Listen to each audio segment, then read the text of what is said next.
great coaches. Then after you have great coaches, you get great players. You have a great organization, and you tell them one thing: just win, baby.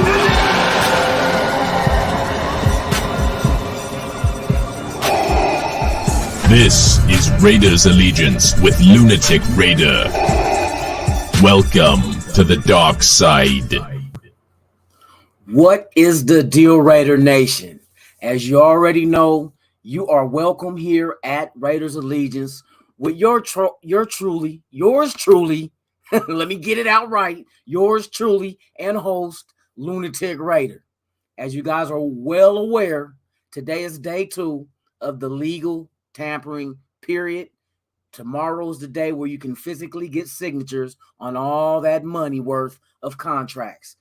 But a lot of people out there are kind of antsy, biting their nails, nervous, upset, pissed off, whatever the fuck you want to be. You are allowed to be that with our Raiders, because they're not letting nobody know what the hell the game plan is, which, hell, that's what you got to do.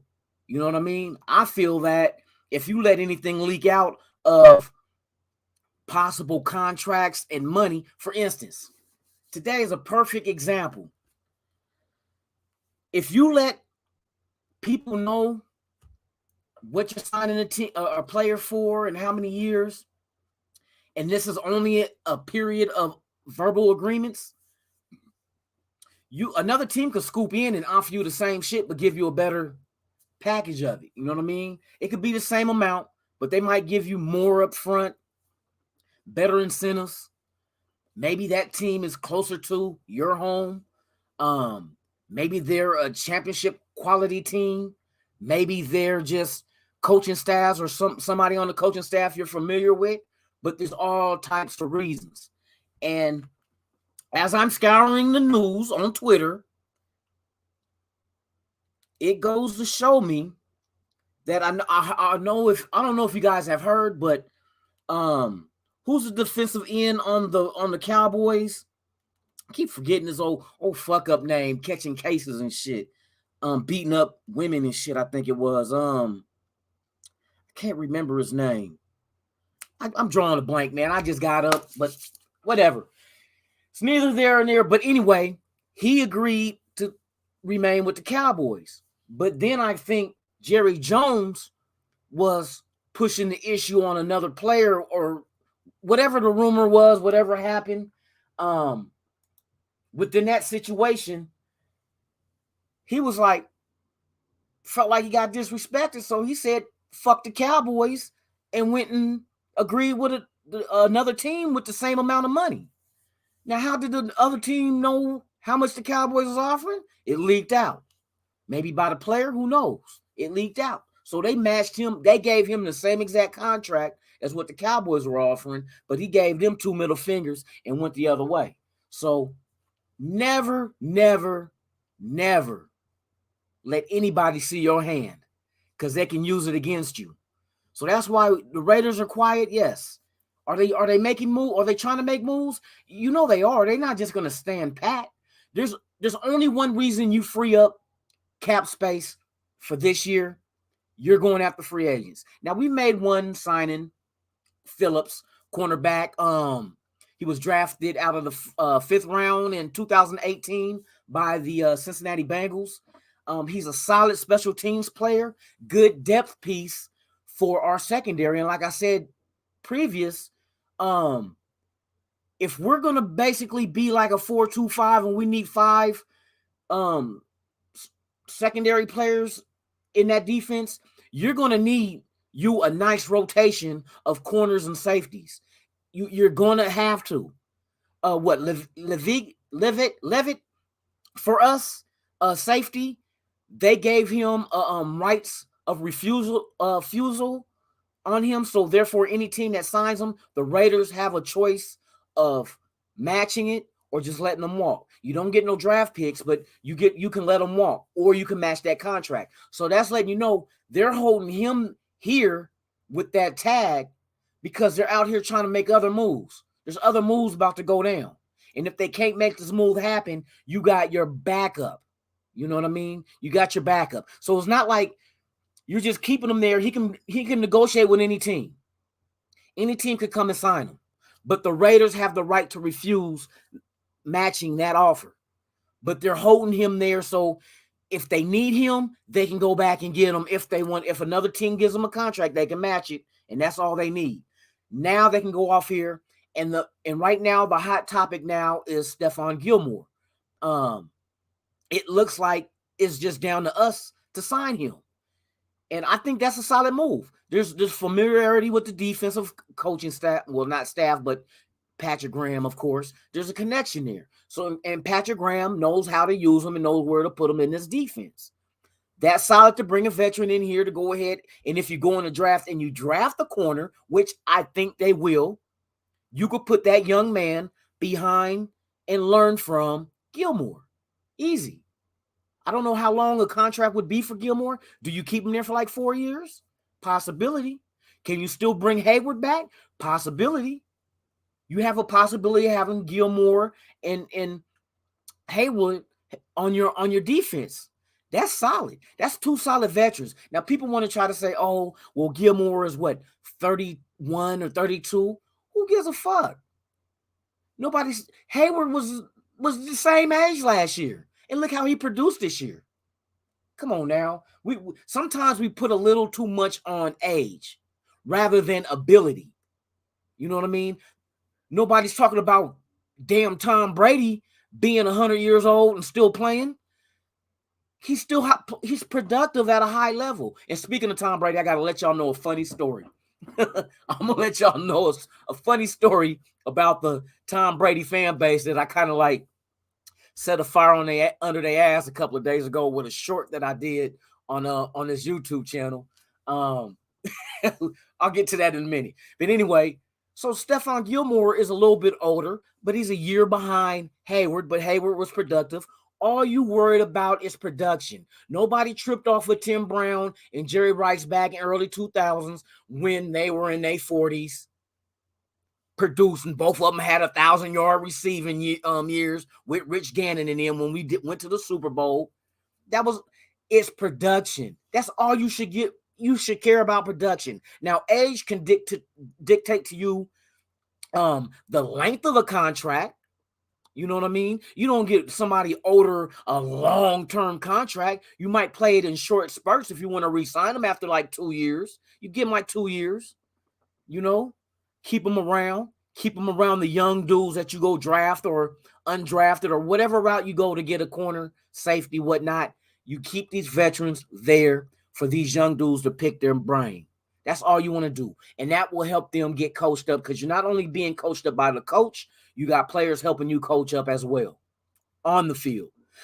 And that's what you look for. I like Perryman. Perryman is solid as far as being a good vision of a young linebacker coming into the league. If we go, and I know we're probably going linebacker, you got to go linebacker. Everywhere we're thin at, we're going to deal with, if not in free agency, but in the draft. But with free agency, since this is legal tampering, day 2, the thing is, do not overpay. Do not shoot your whole wad on that first player. No, that's stupid. You look at Jacksonville, yeah, they're going out spending money, but you cannot buy no Super Bowl in the NFL when you only have a cap of $208 million, but you got 53 men on that roster with contracts. Come on now. We learned the hard way with Littleton, Kwiatkowski, and we're giving them this money, and they came in and not really what Littleton do for the money that we gave him. And you wonder why he's a post-June 1st cut? There it is.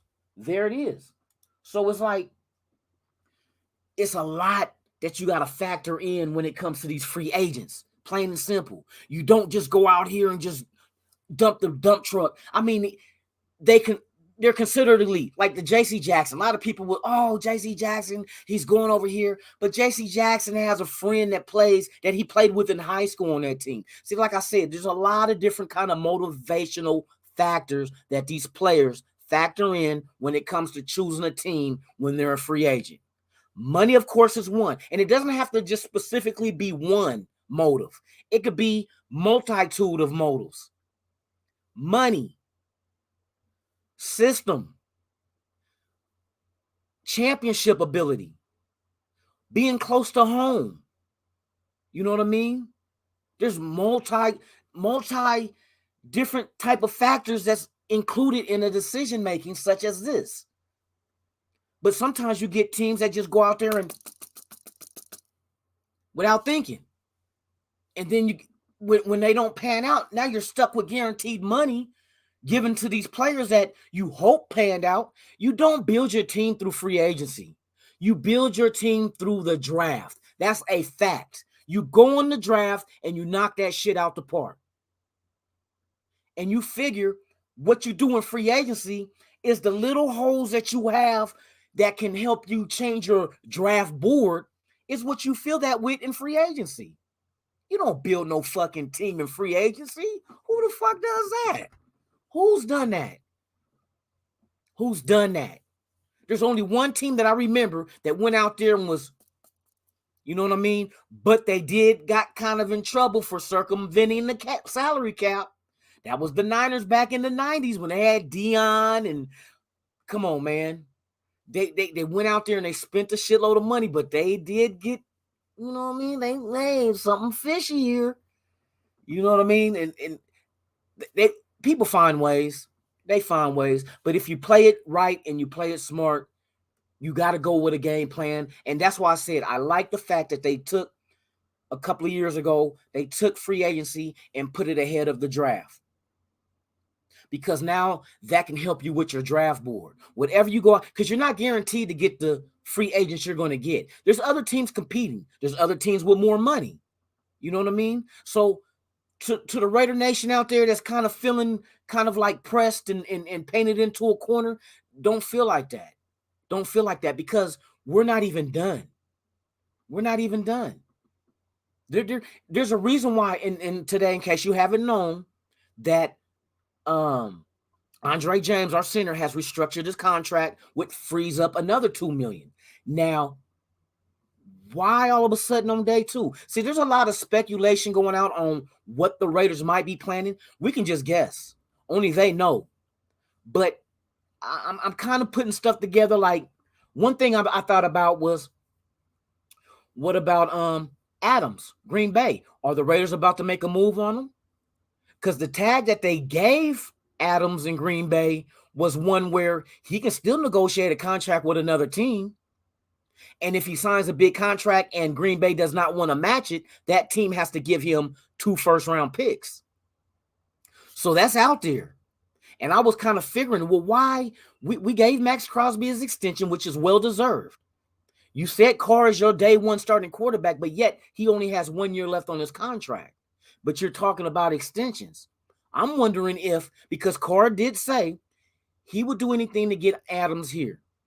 And that's including if he has to have a kind of contract to be able to get the play, because he wants to play with him, to get him here, he knows he's willing to do that. So maybe the Raiders got Carr on a hold just to see if they can pull a deal for Adams. And because if you trade for Adams, he's not going to play. He's not going to want that franchise tag number. He's going to want a long-term contract. What the numbers are per year on that contract, I don't know. But after we've seen what happened with fucking Kirk from Arizona going to Jacksonville, how they, what was it, 21 million a year for him? And you got like Allen Robinson and shit like that on the market? See, that's why I said about don't you go out there and overpay. Don't you overpay. That shit will bite you in your ass. I'm telling you, it will bite you in your ass and it'll fuck you up down the line, down the road in the following years when it comes to the salary cap. See, and then another thing is you got to be patient. If you got teams out there that's releasing players to free up cap space as well. So if you was to spend like day 1, if you go out there and spend all your cap space, what you going to do on day 2? Say, for instance, this team over here releases this on day 2, releases this player that you like, oh shit, we could have got him. It's too late. You done went out in day 1 and spent your whole bag. That's why I said you have to do this smart. You have to be patient. You got to let the chips, you got to let the market settle down, because at the beginning of the market, it's a frenzy. You know what I mean? It's a frenzy. Everybody, oh, we need to sign him. Oh, get him. It's a frenzy. Motherfuckers throwing money at everybody. Man. And then after they done making it rain and all the $1 bills come down and hit the ground, now you can see everything clearly. Okay, he's available still. He fits what we're doing. He fits what we're doing. And the cost of getting him won't be as much as getting him, which he's a better athlete, but he doesn't fit what we're doing. You have to go for what fits what you're doing and make sure that you're getting a value for your dollar. Just because you got $1 million don't mean you're going to walk in McDonald's and say, hey, let me get a Big Mac for $200. Just because you got $200, is a Big Mac worth $200? That's the thing. Is it worth it? It doesn't matter if you can afford it. Is getting that player worth it? Is his value to what you're offering him? Are you going to get that back in production? That's it. So with this day 2, Raiders are making a couple of good moves. Like we said, we're going depth and we're going special teams. I see that too. Never underestimate special teams. You know what I mean? Never underestimate that. That plays a big part of what your team is doing because you can stop people from getting good yardage on kickoffs and punts, and you can give your team good yardage on kickoffs and punts. So special teams is very important. You know what I mean? You got to have the players that fit what you're trying to do on special teams just as much as you have to do on defense and just as much as you have to do on offense. It's all equal. You know what I mean? It all plays its part. But Stephon Gilmore, matter of fact, let me go ahead and do a little update, refresh on Twitter. Also, who is it? The running back Bowden from New England is said to be set to sign with us as well. Now, I seen people questioning that move like, well, I guess they must have forgot that Jalen Richard is a free agent. So you're probably going to let him walk, and you're bringing in somebody that knows your system on offense. A good third back. We got Drake. We got Jacobs. And another thing is, with Jacobs, you remember we were talking about, do you give him an extension? Man, if you don't and you let him walk, you got Bolden there. He doesn't have to become a number one. Drake can become a number one. Kenyon Drake can be your number one if you let Jacobs walk or you decide to trade him. There's options. There's options. Shout out to my boy Dominique 5. What's up with it, Dominique? Yeah, there's a lot of good free agents still out there. That's what I said. You don't have to shoot your shot at the first person, at the first player you see. That don't register with me. That don't register with me. Without being able to view the whole room, you know what I mean? You go up in the club and the first woman you see, boom, you at her. Right?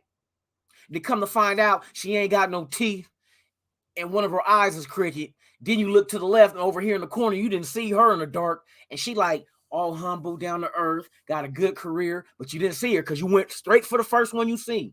That's free agency. You do not go for the first thing you see. Yeah, you got some that might come in there with fake booty cheeks, breast implants. You know what I mean? Yeah, it looks nice. But that might not be right for you. She might not be right for you.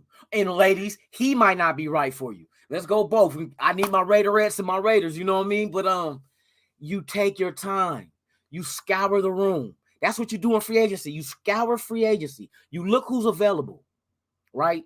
You look at what your system is, who fits your system. You know, when in free agency, they got a board, just like they got a board in the draft. They got a board of how they rank their free agents. And you're not going to get every free agent that you shoot for. That's just facts. Another team might be appealing to that free agent, so he's going to go over there. But you still have backups. You still have, okay, well, this next guy is good. And the guy after, you go after your top targets. Plain and simple. Your top targets. And what are you targeting? See, a lot, we're sitting here, we're fans. I do the same shit. It ain't just all y'all. It's me too. You know what I mean? We just want the best fucking pick choices for this team for us to continue and get better. We know what the AFC West is now. It's a knock 'em out, drag out type fight that we're going to go through every year now. 6 games a year, man, we knuckling up. Plain and simple. But we can do it smart. You don't have to go out and get the pretty name out there on free agency. You just get somebody that works in your system. Like I said, there's 11 men on that field on defense and offense. One free agent ain't going to change it, but one free agent can help it. That's the whole thing. One free agent will not change either side of that ball, but he can help change it because it's a team effort. It's a team effort. You know how we get on Carr's head for some of the decision he make, but there's drop passes as well. There's linemen that doesn't do their blocks. You know what I mean? There's receivers that don't run the right route, but all together. You know what I mean? It's kind of like I look at the receivers that we were supposed to have interest in, and then also what's available, what could be available in the draft at 22. And it's like you want to look beyond the individual player. And what I try to do is look at it as a whole. You know what I mean? Like him playing his part, but what he's a part of. You know what I mean? It's greater than the sum of its parts.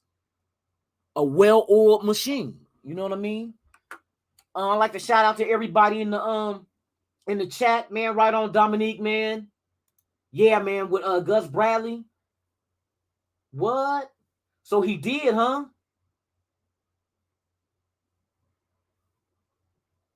Oh, so Gus Bradley, he has signed him. Okay, so now we know Hayward is gone, and so is Faison. They both went to Indianapolis. Man, I'm in the dark. Y'all got to keep me posted, man. I got to get back on this Twitter and find out more information about for y'all, man. Shout out to Ronald Tassie. I hope I ain't messing up your name, man.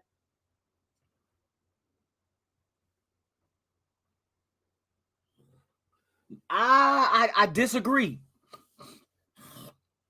I totally disagree with the Raiders taking off. They're not taking this year off. No. It would have been different if we were like a team that only won 5 games. Yeah, we suck ass. But even with the limited talent, we got some talent, but we don't have a whole roster full of talent. Even with a less talented roster, we still made the playoffs. We still ran off 4 games at the end of the season. And you might as well count that as a playoff games. Because if we would have lost any one of those 4 games, we wouldn't have been in the playoffs, period. They had to win 4 in a row. So that just showed me the intestinal fortitude and the resolve of this team. And that's the people that's still there. Now what happens when you add other talent around them? You load them up in those spots that we lacked it. You know what I mean? Our offensive line wasn't the greatest in certain spots. Our receivers weren't the greatest at 1 and 2. You know what I mean? We have a hell of a slot. We have a hell of a tight end. But 1 and 2, who wins anything without a 1 and 2 receiver? Look at the Super Bowl. Look at the receivers that played in the Super Bowl this year. There it is. There it is. We must have talent. We got to have a solid defense. Like I said, I'm fine with a defense that's top 15. You get a top 15 defense and you add pieces to this offense because we know what this offense can do. I don't care if you like Carr. I don't care if you hate Carr. Fuck that. Don't even look at him as Carr. Look at him as your QB. Even with any QB, you give him a line and targets, he will be successful. That's just what it is. You can bring Jamarcus Russell 480-pound ass back and put him in the pocket, give him protection and give him receivers. All you got to do is just throw it to them and let them make the big play. See, that's one thing that you would teach a quarterback that's not really a gunslinger, that's really not that accurate. Go ahead and dump it off, but dump it off to your playmakers. Let them make the big play. You don't always have to try to throw it in a tight-ass window when you got 3 defenders around your receiver. You don't have to do that. You don't. You try to make the big play, and that's when sometimes you overdo it sometimes. You try to force things sometimes. You let your players make the big play. That's all you got to do. If you go out there and you get big playmakers, let them make the big play. That's it. That's it. You know what I mean? So it doesn't matter. Your QB is your QB, but you give him the weapons and the time to make the pass and to make his reads.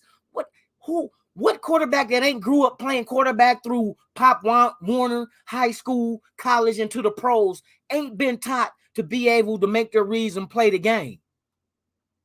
The only quarterbacks that I give knock on, and it's not their fault, are mobile quarterbacks. The reason being is sometimes you get a quarterback that's fast as shit, and what high school coaches and Pop Warner and maybe even college might do is just be like, well, shit, let's just run a whole shitload of run plays. Don't make him throw. So if he's not allowed to throw as much, how can he develop his passing skill? He can't develop his passing skill if the quarterback got majority of them, you know what I mean, RPOs and shit, quarterback keeps. How can he develop as a pocket passer if you're making him run more times than he passes? And I got that from you remember when we had and we had him in the what was it, the compensatory draft out of Ohio State, and he ended up becoming a tight end. He said that when I remember he being asked, you having problems throwing. He said, well, I was never taught to throw. Of course not. You was mobile as shit. They wanted you to run that motherfucker. So it took away from you being able to practice your craft at throwing. They want to rely on your legs. You know what I mean? And a lot of mobile quarterbacks, their careers don't last long from doing all that run. Man, come on. RG3 was rookie of the year. Then what happened after the injury? You know what I mean? It's like you can't. So, I mean, it's give or take. You know what I mean? It's give or take for real. But yeah, I do not believe that we're gonna tank this year. We're not folding it in, because if we were folding it in, this is what they would have done. You would trade Carr, get you a shitload of picks, go in the draft you a quarterback, let him start day one, or you just get a stopgap quarterback and let him learn behind him and let him take over in year two. That's what you do if you're going to just nail it, hang it up and be like, we'll wait till next year. They're not doing that. They're doing something. Something the Raiders got planned. Because, I mean, things are lining up like, well, how come Carr hasn't gotten his extension yet? Because maybe they're holding up because maybe there's a possibility of going out there and getting Adams and bringing him in on a trade. And if you do that, Adams is going to want his bag. So that means Carr is willing to give up some of his just to get his friend near. So you can't sign Carr right now and have all that money tied into him, not knowing if you get Adams or not. That's what it looks like to me, that they're holding on to Carr, his extension, because they're trying to get something done. They're freeing up more cap space. In day two, they freed up $2 million more. Why all of a sudden now you do $2 million when you could have did it when you did Colton Miller and Kenyon Drake? Why you didn't do it then? See, there's something. Hey, when there's smoke, there's fire, man. We got to pay attention to that shit. Shout out again to everybody in the chat. Man, I appreciate all you guys coming in. I'm trying to get to all your guys' comments and shit. I'm trying to go through this. Hey, I'm like this, like right now, going through Twitter and trying to read y'all comments. But hey, if any of y'all want to pull up, you might not want to be on the camera. Just let me hear your voice and let's discuss this. What do you guys think? What do you guys think we can really do? And do you think we're doing the right thing? I think being not cautious, but being patient. You can be overly patient and let everything pass you, but they got their eyes are on somebody. There's something going down. There's something going down, man. I got a gut feeling that there's just too much going on.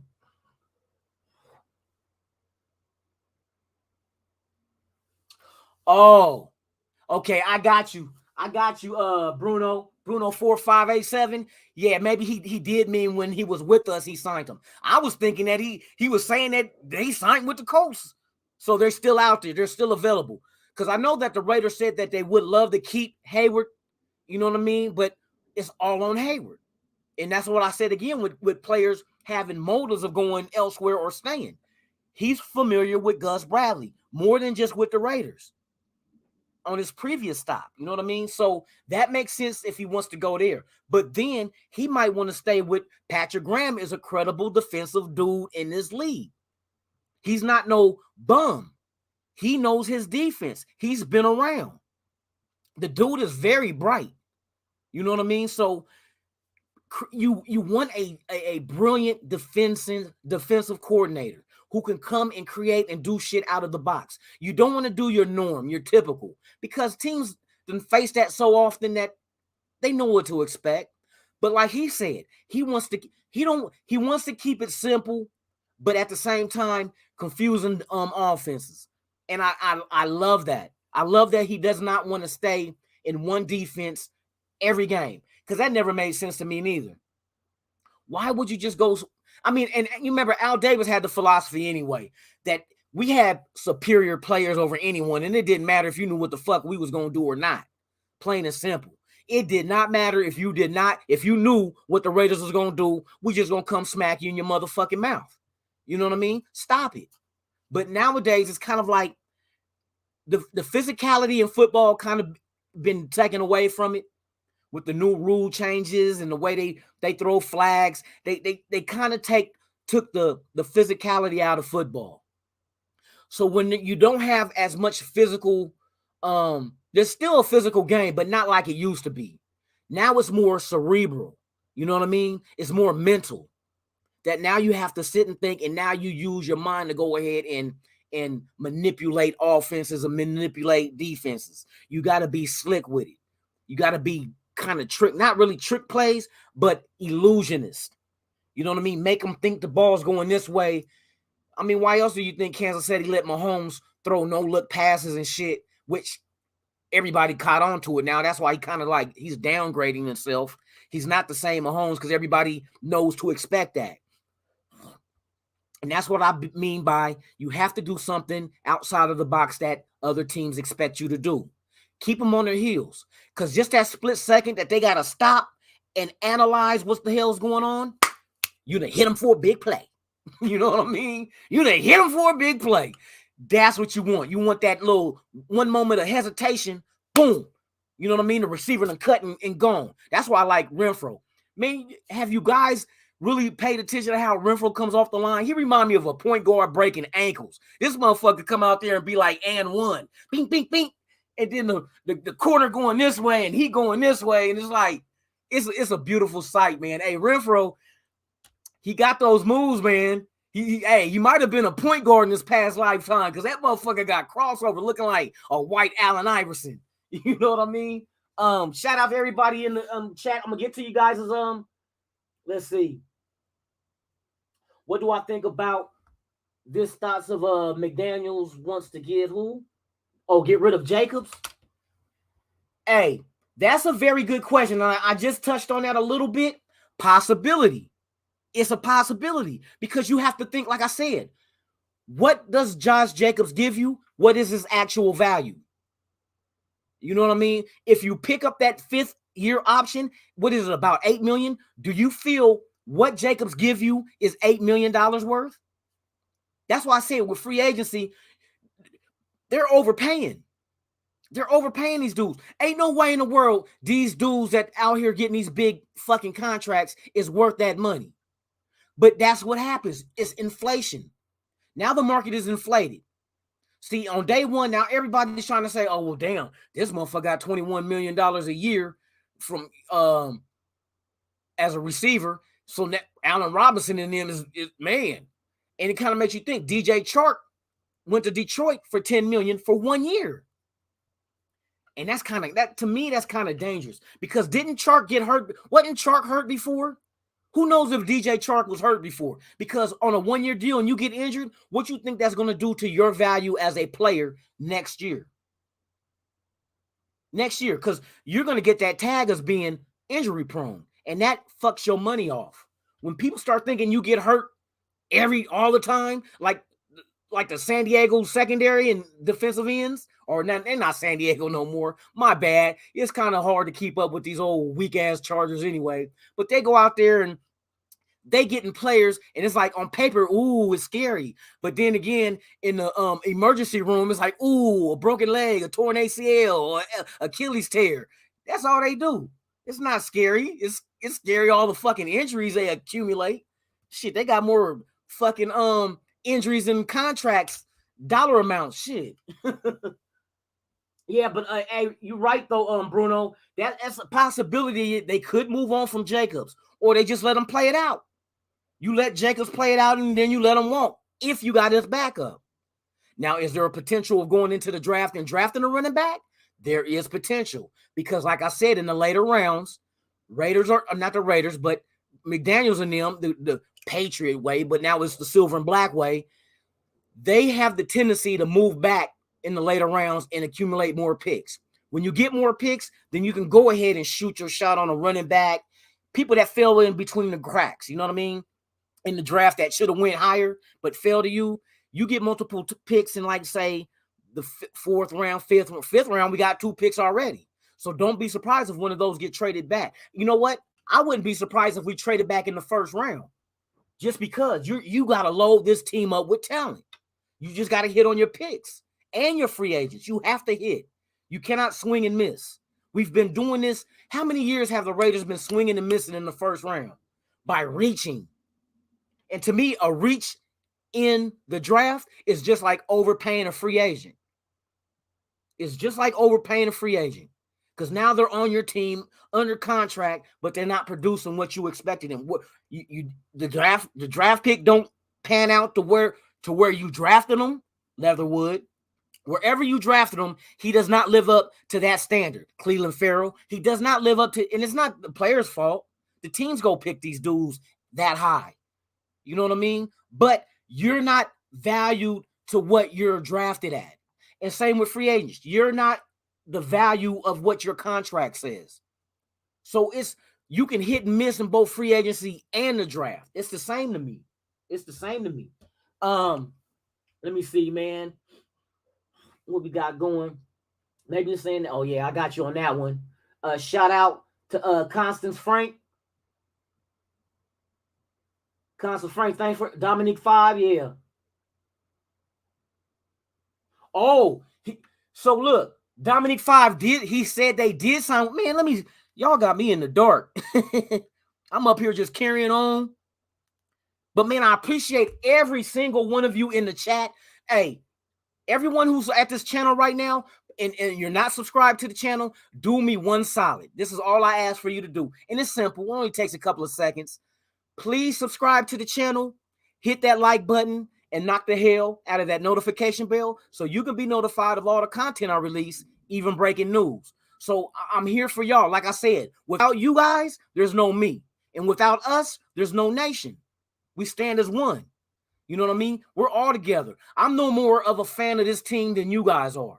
I'm not greater than you just because I'm you on YouTube. I'm trying to build this channel, but it's about a team that I love, that I have a passion for. You know what I mean?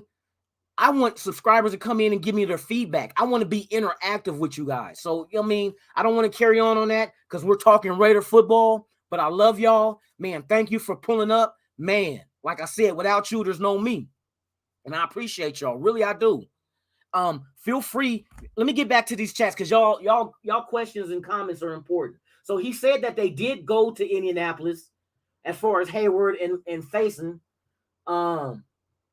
Let me see who else is on this.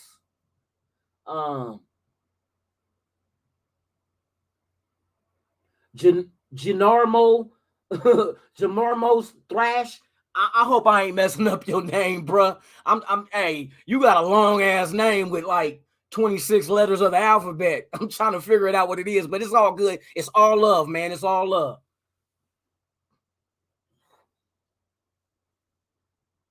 Yeah, we need someone. We do need someone though. And Hayward and Faison is gone. So look, here's another question I want to pose to you guys with. Okay, first it was Zay Jones going. Zay is gone. Now Faison and Hayward. See, you got to think of how New England thinks. You think there possibility just because you know if you sign, if you have more free agents that leave than you sign, you get compensatory picks. And I remember there was a time when compensatory picks only had value because you can only draft one of them. But then they opened it up, 2-3 years ago, where you're allowed to trade them as well. So are the Raiders kind of like taking advantage of the system and getting compensatory picks for letting these free agents walk? You know what I mean? Do they just want to get just a couple of free agents and then go in the draft and draft your team, which you're supposed to do? You build your team through the draft. I said that once before. You build your team in the draft. For real. Man, I got y'all up in here, man. I thank y'all, man. But yeah, man, I want to know. I just want to know who it is and for how much. Because, like, just as much as we get, like, kind of antsy and upset that the Raiders haven't made a move, how much upset would you be if they overpaid a player that does not fucking equal that amount in dollar signs? I'd be pissed. What if we went out there and got Kirk at receiver and gave him 20-something million a year? Would that kind of like, wait a minute? Hell no. That's how I would have been. I've been like, hell no. I'm not hating on that man's bag, but at the same time, your value is your value. Your value is your value. You're not going to pay, like I said, $200 for a Big Mac. And you know that shit ain't worth $200. So, I mean, it might be the last Big Mac and want to get it before anybody else get it. That's the way free agency goes. Sometimes teams overpay because they really desperate. They really want that player, and they need that player, and they don't want nobody else to even change his mind into signing with him. So they give him some absurd ass contract and make him be like, oh, fuck everybody else. Of course I'm going to sign here. And it could be a trash ass team. How trash is Jacksonville? Let me know. And how many times had they went out and spent big money and still was trash? I'm telling you.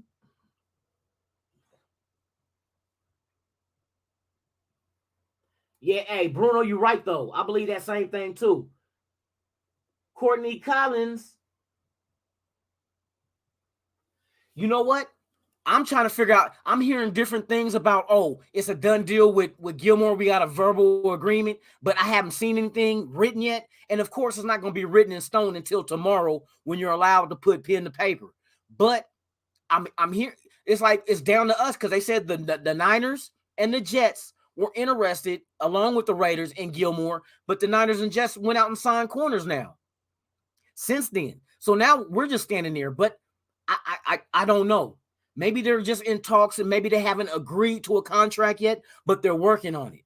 So you can't announce shit as far as agreement until there is agreement. Right now, they're probably just ironing out the numbers. The Raiders is trying to find out what his value is, what is fair for him that he is, is willing to sign the contract to, but the Raiders are willing to give up. So it's negotiating. Like I said, you can't sign nothing until tomorrow anyway. You could just get an agreement, but hopefully they get one. I would love to have Gilmore. I would love to have him.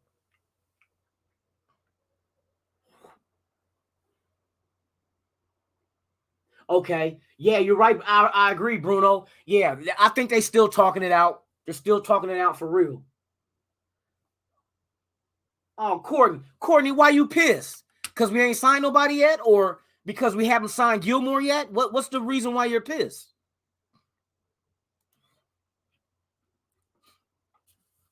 Let me know what you guys think, man. Matter of fact, let me get back on Twitter, on Raider Twitter, and see exactly what is being said. Let me see real quick. Now, I'm getting all kind of updates, but a lot of this shit ain't got nothing to do with our team. For real. Man. Yeah, Courtney, why you said you're pissed? Maybe Malcolm Butler in a 1-year prove-it deal? Possibility. Like I said, there's still options, and there's still players that these teams are planning on releasing. We're still, like, for instance, if they cannot trade a player, these teams are looking for trades because they want to get some kind of compensation back from these players. If they can't trade them, then most likely they're going to release them. Like, I wouldn't mind Lyle Collins of Cowboys, the tackle. If they release him, I know they're trying to trade him, but if they release him, I would not mind having him or Moses on the offensive line. Makes perfect sense to me. Like I said, I want a veteran lineman on this offensive line because we're a playoff team. I do not want to waste time with a rookie going through his bumps and bruises and his growing pains to be groomed along the way, but fucking up along the way. Not on a team that's a playoff team. Come on, that's one thing I think. That's why we're not mailing it in. We can't mail it in this year and then go in the next year hoping for the best. You know what I mean? Why not build on what you got now? We don't have an old-ass team. We don't have a 40-year-old quarterback. Hell, we're going to get some young receivers. Whether it's free agency or the draft, they're going to still be in their 20s. You do not, it's not a rebuild. The only thing that got rebuilt on the Raiders was the front office and the coaching staff. That's it. That's the only rebuild. You're only going to have a handful of free agents that's going to leave you, but you're going to bring in just as many. You know what I mean? But you have to spend wisely. You have to spend wisely. Like I said, we went through this with Littleton. We gave him the bag for what? He did not deserve what he got. Now, he deserved it when he played with the Rams. That's what we were paying him for. We weren't, see, with a veteran, you don't pay them for their potential. You pay them for what they are, what they can bring to your team. Draft picks, that's a whole nother subject. You're drafting them on potential, on what they could be. But you don't know until they hit the field and suit up. That's just the way that shit, that's the way that shit goes, man. That's just the way that shit goes. For real. Yeah, all Raider fans are pissed. I'm kind of pissed. I ain't gonna lie, because there was some targets out there that I was like, J.C. Jackson made perfect sense. He's coming from an organization that we got our coaches from, but you got to look at it like he went to where he felt he would be comfortable. So he went to go with Derwin James, which they were high school teammates. So therefore, there's somebody he's familiar with. So, I mean, he got the bag. He went to a team that was up and coming, and he went and played with his friend. I can't knock that man on that. He chose that. So, I mean, hell, just hope everybody around you stays healthy. You know what I mean? Whereas Derwin James himself, Khalil Mack, Bosa, if they can stay healthy, you got something solid there. But when was the last time they were healthy all season long? That's the whole thing. Man. Wait a minute. So look, hold on. Courtney Collins, Courtney. You said we didn't get Gilmore. Gilmore didn't, I don't think he signed anywhere yet. I think he's still in negotiations with us. I think, hold on. Okay, let me be, I'm not going to give no misinformation out there. That's the most unjust thing you can do is give someone misinformation. Because they're going to run with it and take it as gospel and they're going to spread it. And they're going to go viral. They're going to go viral with misinformation. Let me see. Raiders. Man, please don't tell me Gilmore went somewhere else, dude. I really hope not. Hold on. So now I got to put. Let me see real quick, man. You guys, now y'all got me nervous. Y'all about to have me pissed off and punch the shit out the camera. Bam! God damn it, we didn't get Gilmore. Bam! For real. Courtney, don't you be giving me no heart attack live. Damn it. Shout out to Ash Ketchum. Catch them all. Ash catch them all. Yeah, there's plenty of teams that's over the cap right now. Yeah. They're gonna have to start cutting. That's why I said they're going to have to start cutting people. That's why, for instance, you got the Chargers, you got Jacksonville. They're spinning their wad now. They're getting rid of the bags for real. What's going to happen when a player is released and it's like better than the player you signed? That's what I'm saying. You take your time. Be patient. Be patient. These teams are going to release, and then don't forget, and what was smart that the Raiders did with Littleton, making him post June 1st, is just imagine this. How many other teams are going to do a post June 1st release? You know what I mean? Which means those players aren't available until June 2nd. And the money is not available until June 2nd. At least the Raiders will have like $11 million to go in after the June 1st releases. We don't know who that's going to be.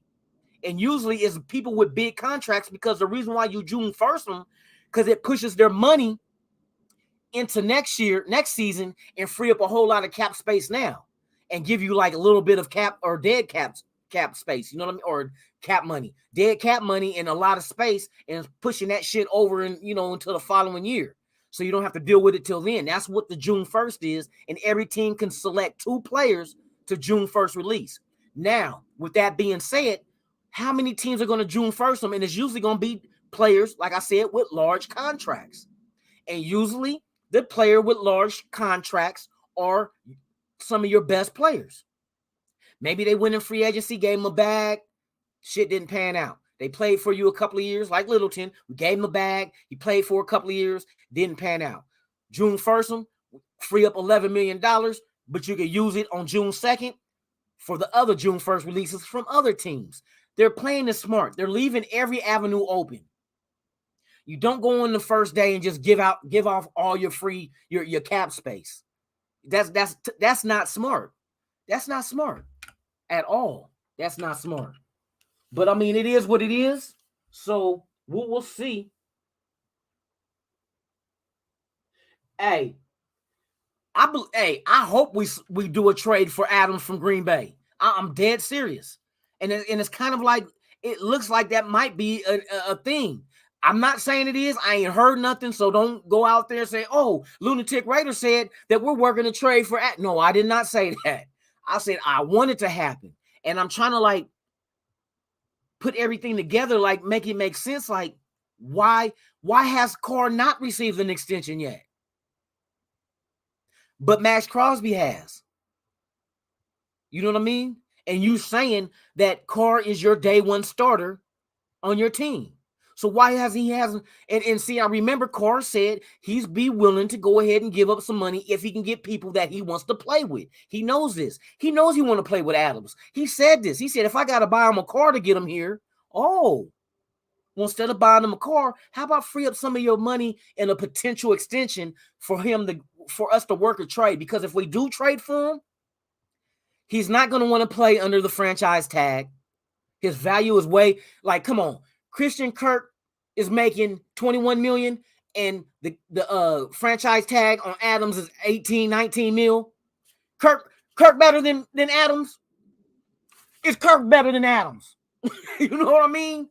No. That's why I say he got overpaid. But Adams ain't going to play for the franchise. He already told Green Bay that. But see, him telling Green Bay that doesn't mean he's saying it because of the money value. He's saying it because he's trying to get a long-term contract done. Stability. If he gets hurt under the franchise, his value goes down. It's an investment issue. And Green Bay is not willing to give in and give him the investment. Or he just want to leave. But if he wants to leave, I know where he'll want to go, play with his friend Derek Carr. But maybe Carr is on hold with his extension to see if we can work out something with Adams. I'm only speculating. I'm not saying this is what's happening, but maybe Carr's extension's on hold so they know exactly how much money it's going to cost to trade and get Devontae Adams and give him that contract. Then they know what, Carr, if we get Adams and give him X amount of dollars, this is how much we can offer you in an extension. Are you willing to take it? That's kind of seems like what makes sense to do if that's what they're doing. That's why Carr ain't been done yet. You know what I mean? Because, I mean, man, Carr's making $20 million this year. And if you give him an extension, you can make that fucking cap hit of $20 million go way down in year one, this year. And let all that other shit pick up next year. Because the cap is going to keep going up now. With COVID basically over and done with as far as it interfering with football. And you see the players union and the league agreed to that COVID, you know what I mean, not testing, but the rules and shit with that, with sitting out and that shit done with. So now you will have an uninterrupted season, which means everybody can come to the game and spend money and get this league with enough money. Then you'll have, like with Amazon went and got Thursday Night Football from the league. And from what I heard, it's $1 billion a year for 11 years that Amazon is paying the NFL. The team split that, some of that, well, most of that. Most of that money, the team split. So therefore, the salary cap goes up.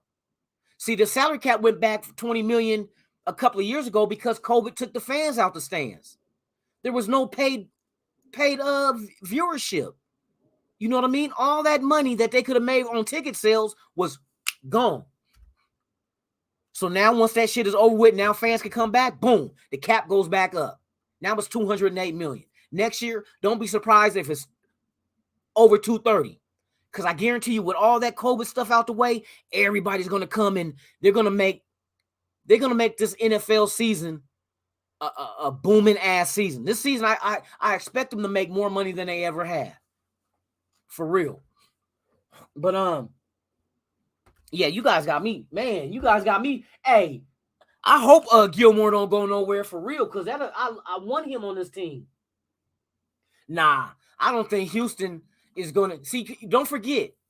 See, people forget about this. When Carr came out, and I'm talking about Derek Carr, because we know his brother David played with Houston Texans, and it didn't pan out well. When Carr came out of college, do you know why he ended up in the second round? Because Houston said they was not going to draft him because they were afraid they would get the same results that they got from his brother David Carr. But they had a trash ass O-line when David was there, and David got his fucking brains beat in, every fucking play it seemed like. But that's what they were saying during that draft was like the Texans was not going to take Carr because they felt that it was going to be deja vu. Get the fuck out of here, man. There's never no deja vu just because they're related and going to the same team. Superstition? That's like saying, oh, the Raiders is going to Raiders. Even with a new fucking coaching staff in front office, they still going to do the same shit? Nah, I don't believe that.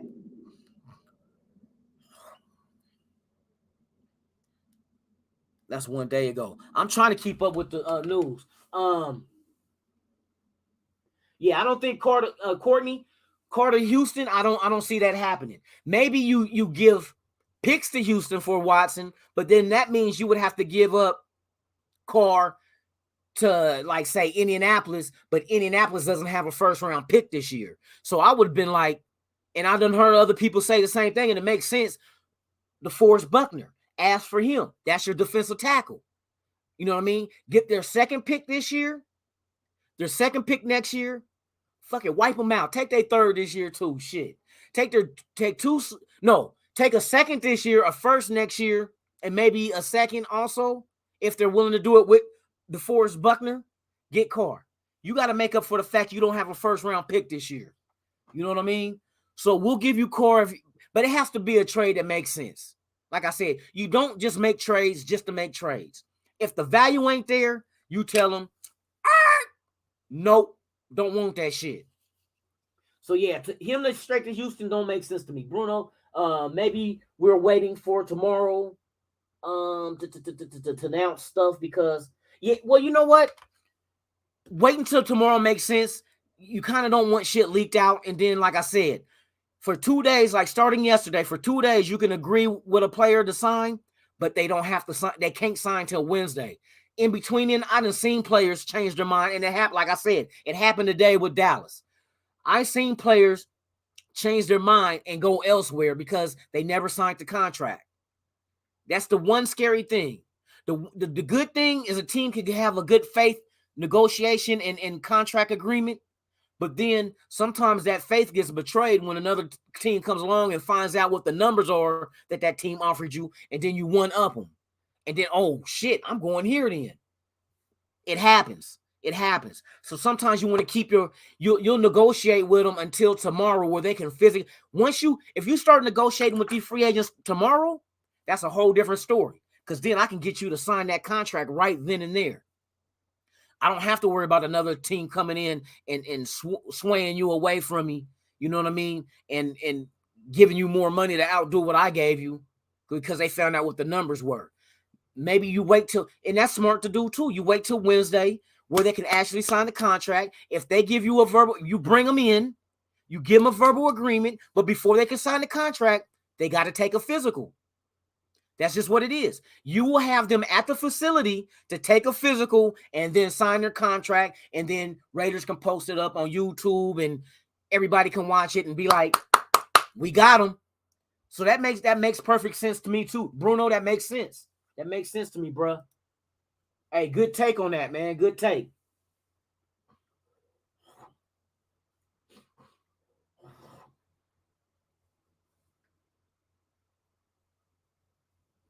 Wait a minute. Courtney, who said we're not getting Gilmore? I'm not understanding. Did you hear that did Gilmore go somewhere else? Somebody let me know, man, because Courtney, you're saying that Gilmore went to another team?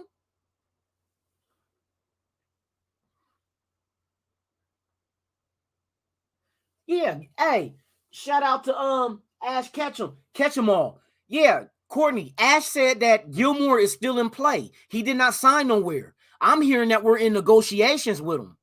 You know what I mean? We might not sign him until tomorrow. What time does the signing? Let me see. Let me find out real quick. Like I said, I'll be refused to give y'all the wrong information. When can NFL teams physically sign players Wednesday in free agency?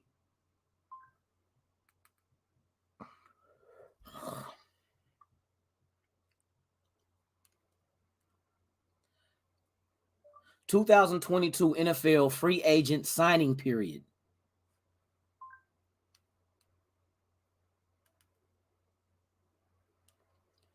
Come on, man, y'all. Sometimes I be hating this Google shit.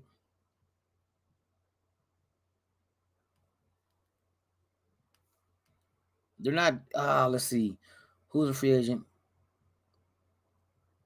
When can NFL players sign their free agent contracts? But bear with me, you guys. Bear with me. I'm trying to get this information for you.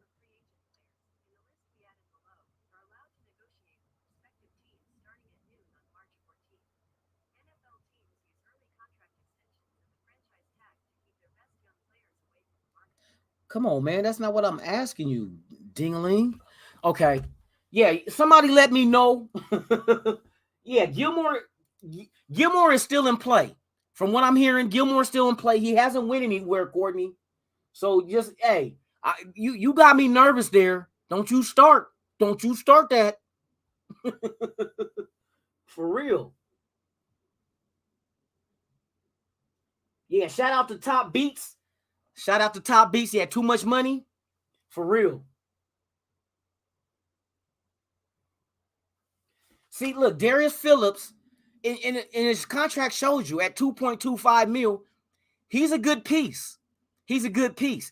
A special teams piece. A depth piece. Like I said, if we're going to basically, we're going to still have a four-man front, but basically it's going to be 4-2-5. You're going to have two linebackers and you're going to have a secondary of 5. So if you're running that kind of numbers, you're going to need depth. You're going to need rotational players. Because like I said, what happens if somebody in our secondary gets hurt and goes down? Who's coming in? Who's coming in? You got to have that depth. You always got to think ahead. Injuries happen. Sometimes you might get an offense that want to hurry up, and one of your players get gassed. Do you leave him on the field while he's gassed and he can get beat for a big play? Or do you get somebody in there fresh that can hold it down for just one play or maybe two? You just need people to hold it down for your starters. And everybody, like I said, everybody plays an important role. You might not be a starter, but that does not mean when you do come in there on that field that you cannot produce. So it's just, man, it's Phillips. And from when I looked at his numbers, they said he was solid on, and he's coming from an AFC team that was in the Super Bowl, and he played. It wasn't like he was on the practice squad. Phillips played on this team in the Super Bowl. So and they must have seen something, because why else would they go out and go get him? He's been with Cincinnati since 2018 when he came out in the first, when he got drafted in the 5th round. So it must have been when we played Cincinnati twice last year. There had to be something that the coaching staff liked in him. Maybe Patrick Graham seen something when we played him twice. We played him twice, regular season and in the playoffs. So they seen something. So they went out and they got him. They didn't have to break the bank for him. They didn't give him $5 million a year or $10 million a year. They gave him what his value was. He's a young dude still, mid-20s. He's still in his mid-20s. You know what I mean? He's still in his mid-20s. He's a solid special teams dude and possibly can come in on defense as well as a role player. You can't. Those people are important too. You know what I mean? Little people are important too. Okay. I'm up here tripping, don't trip. But yeah. Let's see.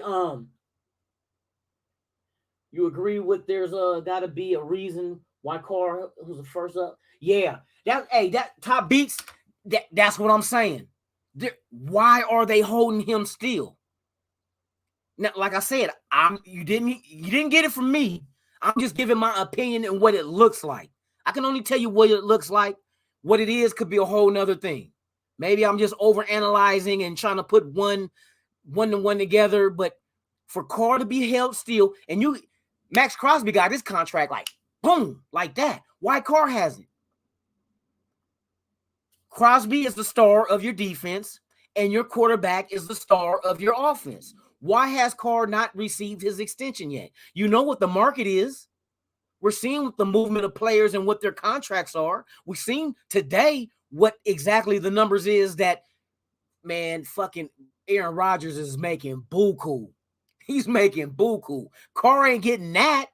But now we see where the ceiling of a quarterback's contract is by his value. So now they should know what Carr deserves. But Carr is willing to not get a full on 40 mil a year type. Everybody was saying he would want it 40 mil. I think he would lean off of that if he can get Adams here. That just makes sense to me. It makes sense to me. It's like if I had a best friend that sitting over there, he got a little bit of food, you know what I mean? But I'm sitting over here with a whole pizza. But I'm by myself, but I'm familiar. Me and him as homeboys. Hey, bro, come on. Get some of this pie. And that's the whole thing. Let Adams get a piece of the pie. And that's what Carr is willing to do from what he said out of his mouth. So I'm thinking the Raiders are holding on until they can really swing and get, because they're not guaranteed to get Adams. It all depends on what Green Bay wants. You know what I mean? I know they put a tender on them as far as if we do negotiate and come up with a deal with them and they let them walk, we got to give them 2 first-round picks. But what if the Raiders can work out a deal where they don't have to give 2 first-rounders? That's negotiating. What if they can come out with something else? We don't know. You know what I mean? Who knows? They might want to throw Waller in the deal. Give Rodgers a tight end to throw to. Who knows? That might lessen the blow on, okay, instead of 2 firsts, give us a first, a second, and Waller. You never know. I'm not saying that's what they say. That's not what they're saying. That's not what I heard. But this is what I'm speculating. I'm throwing out ideas of what potentially could happen, what potentially is being discussed. Who knows? Because if Waller is planning on holding out, possibility he could. You know what I mean? Maybe you package him up, first, second round pick, Waller. Maybe you throw in one of your extra fists. You got 2 of them, just to sweeten it up a little bit, just to get the ability of drafting Adams. Then that way you only lose 1 first-round pick. Yeah, you lose a tight end, but there's some in the draft. You know what I mean? We still got we still got Carrier and what's the name also? So it's like, and what type of tight ends does Josh J? We know we're going to get tight ends because if he's doing 2 tight end sets, he has to have tight ends. You're not just going to have 2. 1 goes or 3. 1 goes down, then what? You got to have, I'm thinking that's why you get rid of the fullback Alec Ingold and you bring in an extra tight end. That's a roster spot. See, Alec Ingold had a roster spot in an offense that might not even have to use a fullback. So we didn't need him. Or maybe you intend on bringing Alec Ingold back. Maybe. I don't know. But maybe you might want to free up that spot for another tight end. You can carry 4 tight ends on your team. Like I said, there's all kind of possibilities here. All kinds. Hey, he said, hey, Bruno, buy him a car. Hey, Car said Car. He did say that shit, though. He did say that shit. That motherfucker said, I'll buy him a car. Nigga, what? Is it? Are they using your ass to circumvent the salary cap? Because players can't get hit with tampering. You know what I mean? Not even offer them shit outside. Hey, I'm just saying. What kind of car? What kind of car are you trying to give Adams to come here? Car? Is that like code for like I'll give up some of my money for you to come? A car? Shit.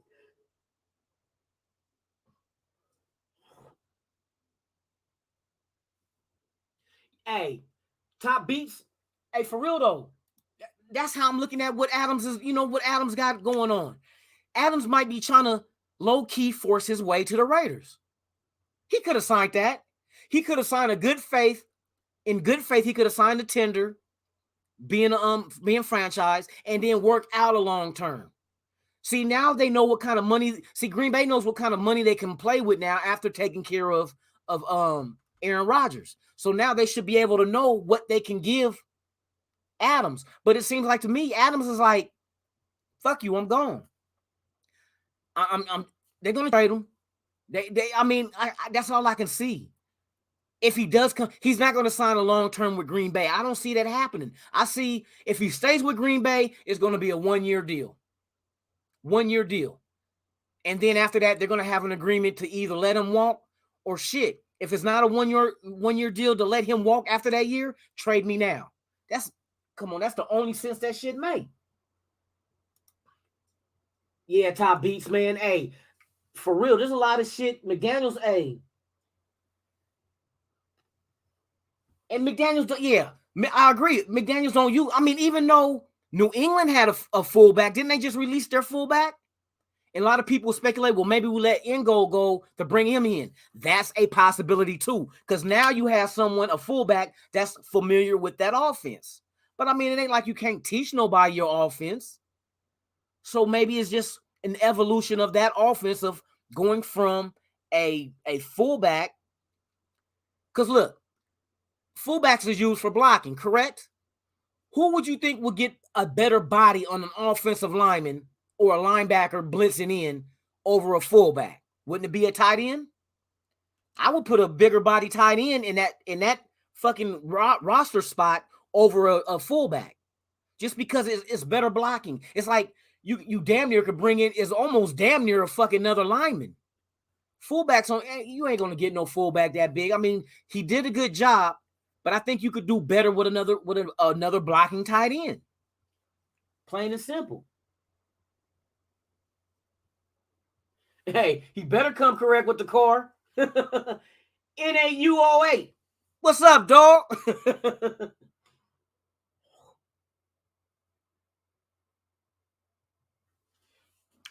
Yeah, you think he would have accepted that franchise tag? Because he didn't. You know what I mean? He says he wants a long-term deal, but I don't think he wants to make it seem like he's trying to force a trade, because then that makes him look like a diva. And you know, when you get that stipulation, that when you get that title on you as being a diva, it makes teams feel like it'll be hard to negotiate with you. You know what I mean? If they feel like it's going to be hard, they're not even going to waste their time in giving you the bag, because it's going to be hard. You're going to want more than what they were willing to offer or what they can afford. So to get that diva type label on you is really bad to me, it's bad for a receiver. It's like it's kind of like I don't want to even use that as an analogy, kind of as being labeled as a hoe.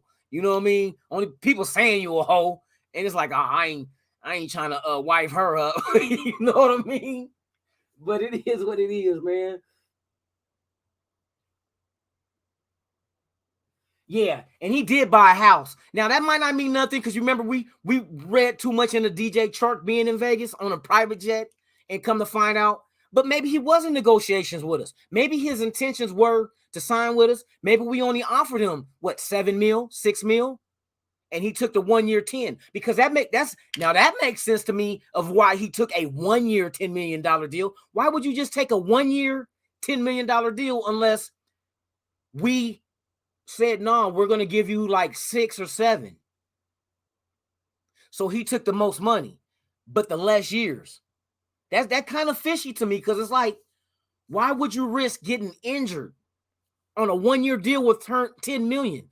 What if, see, ACLs I'm not worried about. You bounce back from ACLs now like it ain't shit. But Achilles, if you were to tear your Achilles, God forbid that happens. I don't wish that on nobody, no athlete, because I know you have to feed your family. But a torn Achilles is way different than a torn ACL. Plain and simple. An Achilles will ruin your fucking career. Plain and simple. ACL's easy to come back from with way technology and surgery happens now. But Achilles, that's a whole nother thing. And for you to go to Detroit on a 1 year deal for 10 mil and willing to risk that, that means that the Raiders if the Raiders were negotiating with you, they hit you low and you found more money elsewhere, but it was only for 1 year. That's what that looks like to me. That's what that looks like to me.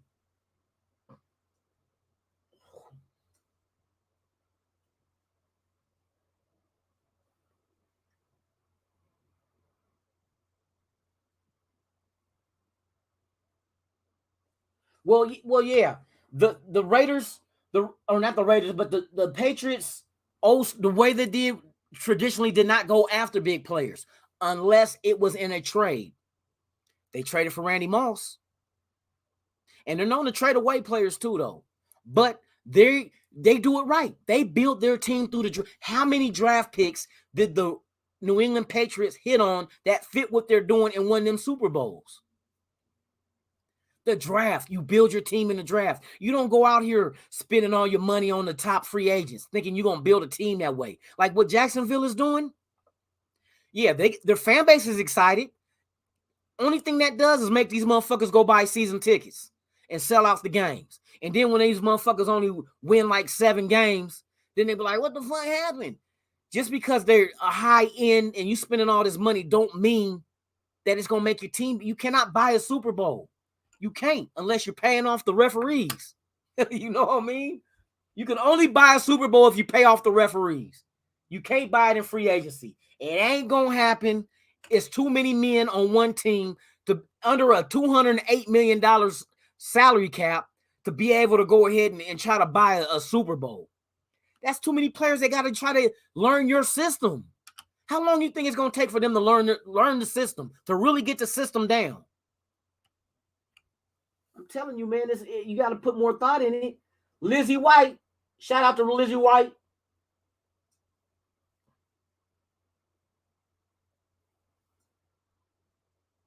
Leftover Raiders. I mean, it's not really lowballing because what a player might feel his value is might not actually be his value.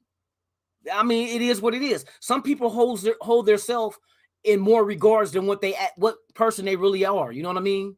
It's like being in a relationship. Man might think, oh, I'm the perfect boyfriend, but be fucking her friends on the side.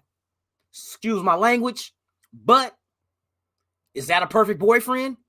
Or might slap her around a couple of times, but feel he's just the shit. So whatever you hold, it's good to hold like yourself high value, but that does not equate to it being the correct value of what you're worth. And what teams see you, and they're not gauging you on what type of person you are in free agency. They're gauging you on your production. See, free agents, you don't give away a lot of money on what you hope they're going to do. You're giving away money on what they can do. Draft picks, like I said, draft picks are the only things that you draft on potential. Free agents should already have a fucking work history that you can go back and look at the previous team and be like, there we go. Corey Littleton, he did damn good with the Rams. Why do you think we gave him the money? Because of what he did with the Rams. Not what we hope he was going to do, what he showed us he does. But he did not do that here. Was it the defensive coordinator? Maybe. Was it him? Maybe. Sometimes people get the bag and they get lackadaisical. And it's like, once you get the money, it's like, I got it. Notice that's why, and that happens because you get people that's in a contract year and they ball the fuck out. Like, don't underestimate Josh Jacobs. Josh Jacobs this year. On a contract year, he gonna ball the fuck out. How else is he gonna get the bag? He ain't gonna be able to get a big contract and show this team I'm worth this much money unless he go out there and ball the fuck out. And when I mean ball the fuck out, 1,500 yards, double-digit touchdowns. When we get into the red zone at the goal line, he is the number one option to get us a touchdown, and he gets it. If that happens, he deserves the bag. But right now, we're trying to figure out from his production, does he deserve $8 to $10 million a year? Josh Jacobs? Did Zay Jones deserve? What did he get? Like $10 million a year? But he got what, a 3-year? What did a three-year, $30 million contract that Zay Jones got with Jacksonville? Is Zay Jones worth $10 million a year? Christian Kirk, is he worth $20+ million a year? I mean, questions to be asked. Questions to be asked, for real. Once again, I'd like to thank everybody in the chat. I'd like to thank everybody that's tuning in now. And if this is your first time here, do me one solid. Subscribe to the channel, hit that like button, and knock the hell out of that notification bell so you can be notified of all the content I release, even breaking news. But once again, thank you. This is Raiders Allegiance. I'm Lunatic Raider, and I thank you for gracing me with your presence. I am appreciative of you arriving at the Raiders Allegiance. You know what I mean? But yeah, man, this is a good discussion, man. I need to go ahead and do updates on you got to build it. Top A, you have to build your team through the draft. There's no other way. Other teams trying to find shortcuts, paying all the free agents. Remember when Philadelphia did that? Remember when Philadelphia went out and was buying Asamoah went there and they was going out and getting all these free agents? What did Philadelphia do besides shit the bed? You end up getting Asamoah. Asamoah went into a system that he did not fit in, but he was the good name. He was the pretty name. He did good with us because we wanted him to be man-to-man, lockdown, and that's what he was. But didn't he go to Philadelphia and they try to do a zone with him? He does not fit a zone. That was not his skill set. But they went out there and spent money on all those free agents in Philadelphia. I'll never forget. And they shit the bed. They didn't do a damn thing. All that money was wasted. For real, for real. Hold on, y'all. I'm trying to see what's the latest? Oh, and another question. What do we do at backup QB? I got a couple of ideas. What we should do, because they just I'm reading this Ian Rappaport report. Nobody, not that I signed, but Tyrod Taylor. Tyrod Taylor is a good like possibility for backup. You know what I mean? And he's a good dude. Shit, I don't see let's see nope.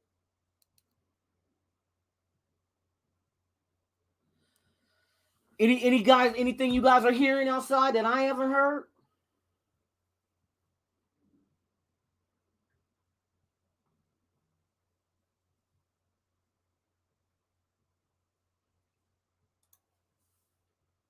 Hey, Bruno.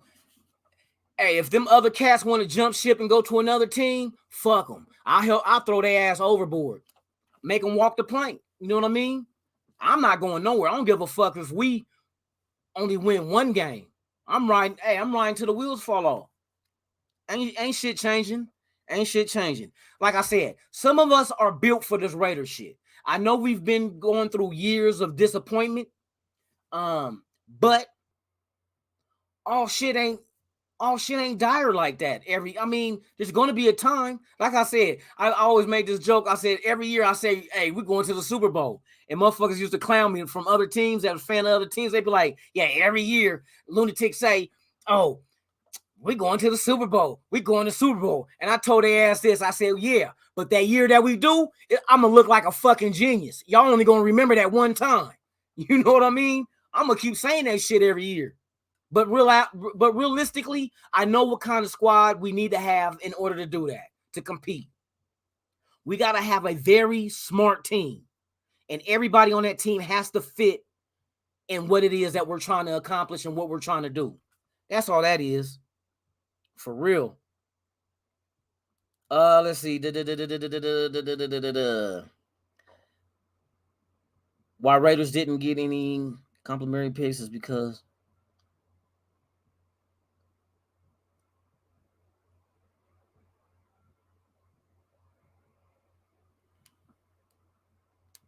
yeah, man, I'm trying to see if what the see. Oh, another backup QB sign. Maybe do you bring Marcus Mariota back? That's another question. Do you bring Marcus Mariota back as backup? Tyrod Taylor, Jacoby Brissett. I like Jacoby Brissett. I like any one of those three. For backup, I like any one of those three.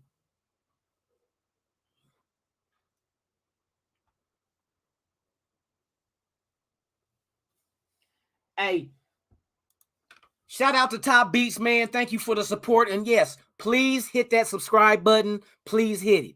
Please hit it. Man, the more people, the more ideas we get, the more conversation pieces we get on our team. You know what I mean? Let's make this community better than no other. We're better than all the other teams. And I said that shit. That's true. Ain't nothing better than the Raider Nation. I don't give a damn. Fuck a Bills Mafia. You know what I mean? Fuck anybody else trying to steal the nation name. Ain't no Cowboy Nation. Ain't no Steeler Nation. You know what I mean? All that bullshit is bullshit. It's only one nation. Remember that shit. Everybody else, they're counterfeit. But anyway, yeah, please subscribe to the channel. I like to shout out everybody that's here right now watching. But yeah, man, we're following along in day 2. Like I said, the Raiders made a couple of moves, nothing splashy, but moves that make sense. They've made moves. There's not a move that they did not make so far that you can question like, why they do that? No, there is none. Everything that they've done so far makes perfect sense. And that's all you want your team to do. You want them to make a move that makes perfect sense. Never make a move to be scratching your head like, why the fuck they do that? No. It has to make sense. It's all going to fall into place, man. Let's see what. Oh, okay. So Tyrod Taylor intends on signing a 2-year, $17 million deal, including $8.5 million with the New York Giants. So Tyrod Taylor is off the table. He's going as a backup with the New York Giants. Okay. Like I said, he's a solid backup. I would not have mind of us having him. You know what I mean? Yep, Tyrod Taylor is gone.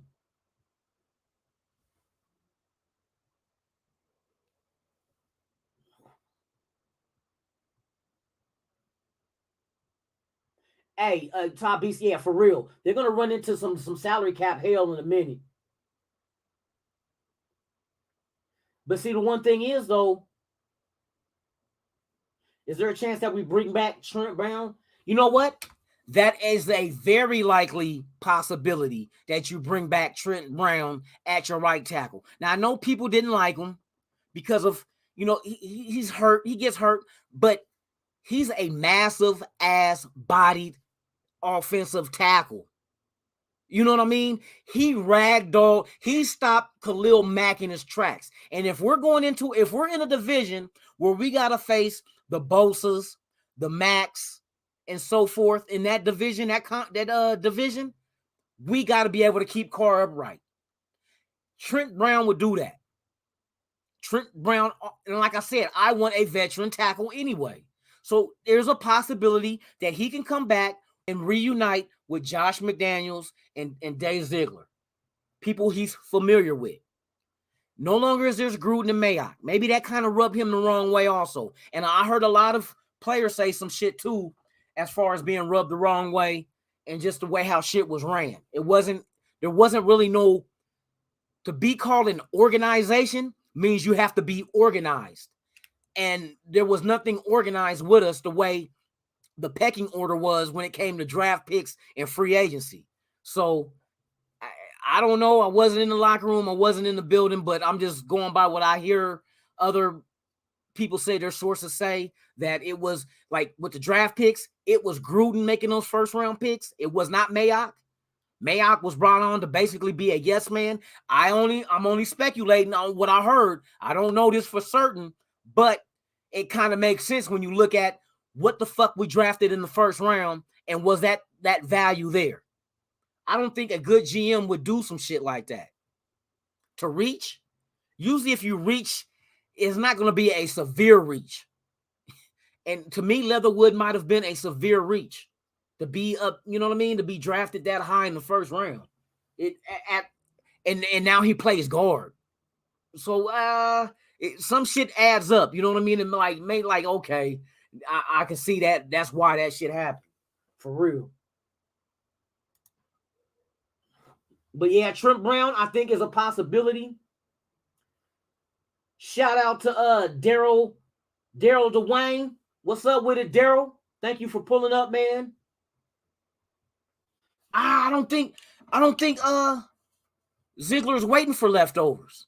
I mean, you might say it's leftovers, but shit, it's like I'm not gonna overpay for a motherfucker that don't deserve it. You have to give a smart, or we're gonna be having this discussion next year. If we go out there and blew our load on these, okay, next year, stay with this channel with me. Stay subscribed. I'm gonna keep dropping shit next year, and I mean after the season ends next year. Let's review how Jacksonville did with all that money they spent. Let's just do that. Are they a playoff team? Are they a Super Bowl contender? Because they spent a lot of money like they were. But let's see. Let's see. Next year, after the season ends, after the 2022 season, let's all come back here and just keep up with me. I'll post that day like revisiting last year's free agency. We're going to talk about our team, but we're going to talk about spending your money in free agency. Is it worth blowing your wad day one? And we're going to see what Jacksonville really did with those signings, because they went out and signed everybody. That's what it seemed like. They went out and signed everybody. But does that reflect wins in the win column? Does it look good on paper? Of course. It looks beautiful on paper. But shit, paper don't win championships.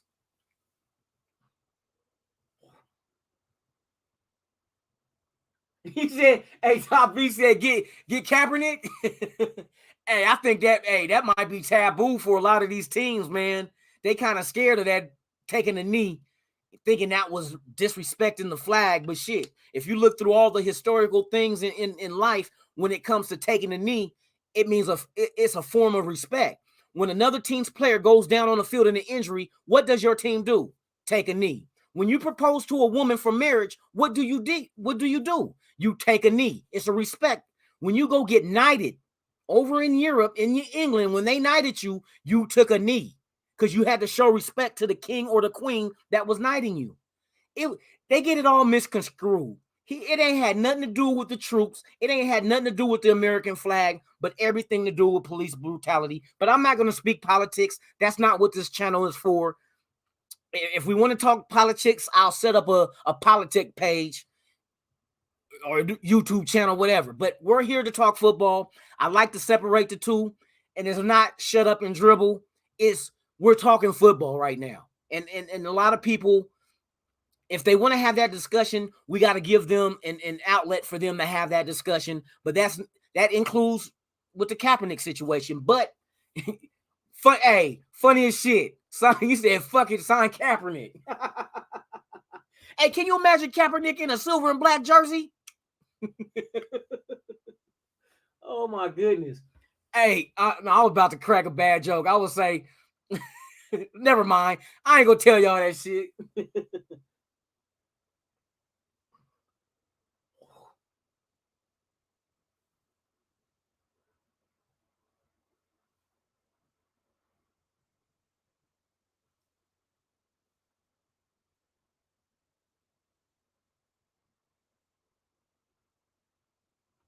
Shout out to everybody.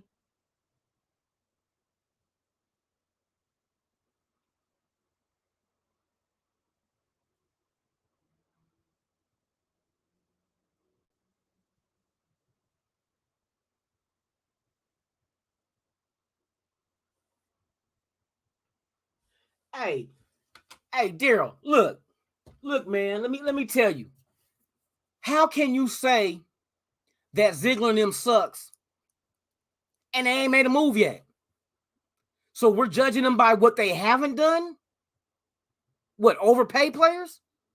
They have not overplayed players, right? You gave Max Crosby a extension well worth him keeping him on this team. You restructure contracts to free up money. There is a reason why they are doing this.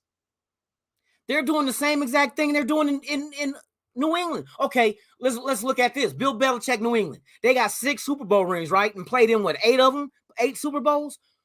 What are the big splashy signings New England made so far this offseason? I wait. Did they keep J.C. Jackson? Huh? I'm waiting. Let me know what New England has done splashy so far. But yet, they took a fucking rookie fucking quarterback to the playoffs in the AFC. The AFC, to me, is the most hardest conference to play in. There was too many competitive teams.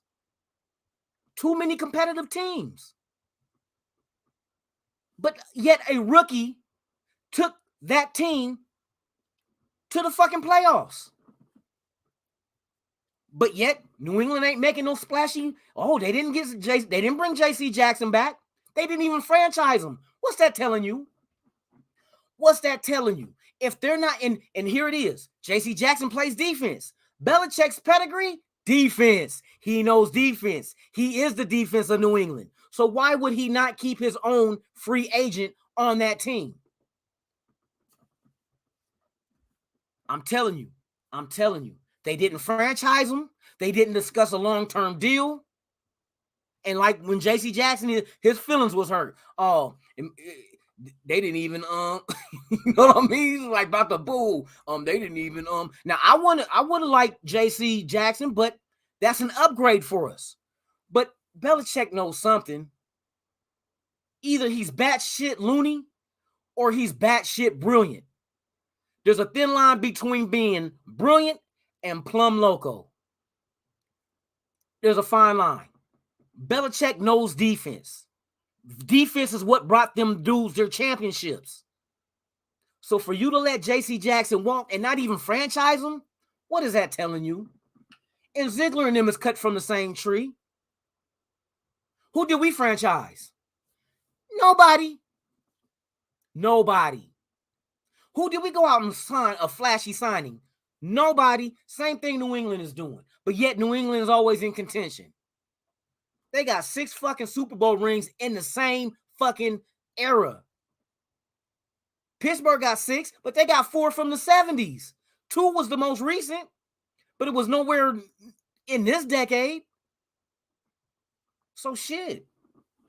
I mean, it's everybody panicking and shit. Panic for what? Day 2 of a tampering period where you can't sign nobody, but you can get an agreement? Bruh, it's going to be okay. They did not accidentally go to 8 Super Bowls in New England. It wasn't an accident. Yeah, we hate them because they got in our way of getting to the Super Bowl, getting far in the playoffs and going to the Super Bowl. They were in our way. But you can't knock them for what they've done. What they've done is in stone. Hell, they took a fucking quarterback in Brady that came out of Michigan that was he a 7th round pick? Wasn't Tom Brady a 7th round pick? Let me know. And wasn't Josh McDaniels there with Tom Brady to develop him? Let me know. What did he do with Jones? Was it Chandler Jones, the quarterback from New England, the rookie that took the team to the playoffs? Who did that? Come on, bro. You got to sit back. This is their first time with this team. They have not done anything yet. We got to only grade them for what they do. You know what I mean? You can't. That's what's wrong with the draft. That's why a lot of players we reach for in the draft, because we're grading them for something that they have not done yet. You're putting value on them for something they have not done yet. They ain't played a fucking snap in the NFL. No rookie. But yet in the draft, you're slotted. You pick somebody like Leatherwood. Oh, you reached. Because we're up here. They were going by what they think that he can do. Potential. You can't grade nobody by potential. Because you don't know what their potential is. There's too many factors. Do they have the heart for this shit? Are they built for this shit? Do they stay healthy? Like they said, your best ability is availability. You being healthy and playing every fucking snap. You can't grade that because you don't know until it happens. I'm like, everybody always rushing to judgment and, oh, Ziegler and McDaniels ain't doing shit. What the fuck they supposed to do? Go out here and pay top money for a fucking free agent when he come in here, he fucking sucks ass? Come on, bruh. They taking their time. They're doing this right. They got to keep this ship going in the right direction. You are a playoff team. Why in the fuck would you want to do something to set us back fucking 5 years? Come on now. Come on, fan base. I know I ain't the only one. I know it's frustrating. It's frustrating as shit. It's frustrating as shit. But you got to sit back and only judge them by what they do. What they've done so far has been perfect. It makes sense. They restructured the contracts that they needed to restructure. They gave an extension to a player who deserved an extension. They're signing role-playing type corners because they know we're going to need a fucking plethora of cornerbacks running a 4-2 fucking 5. You're going to have 5 fucking secondary players on the damn fucking field. If somebody gets hurt, who's going to come in and replace them and give us the same production? Who? Come on, man. I be getting, sometimes that shit be fucking irritating. Motherfuckers be just whining over shit that, and they ain't even did shit for you to whine about because they ain't did shit. That's like, you mad because your bitch ain't giving you sloppy toppy, but she ain't cheating on you either. You got to wait for what she do. Shit, the toppy might be the bomb. Or she might cheat, but you can only judge her by that. You only could judge somebody by their actions, not inactions, not just not biting on the first motherfucking free agent that hits the market and you, shoot your shot. Come on, bruh. Y'all motherfuckers need to cut that shit out. Y'all need to cut that shit out.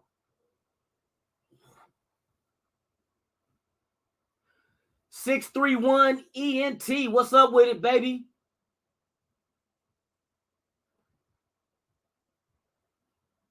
Hey, I'm thank you for saying that shit. They still got to man, you got a roster of players that you got to go through with a fucking comb and figure out, does he fit what you're trying to do? Does the money he's earning make sense? Why you think Littleton is gone? They came to him, the money he was making did not make sense, and he did not fit. Maybe he could have fit what we were going to do, but the money wasn't going to allow that.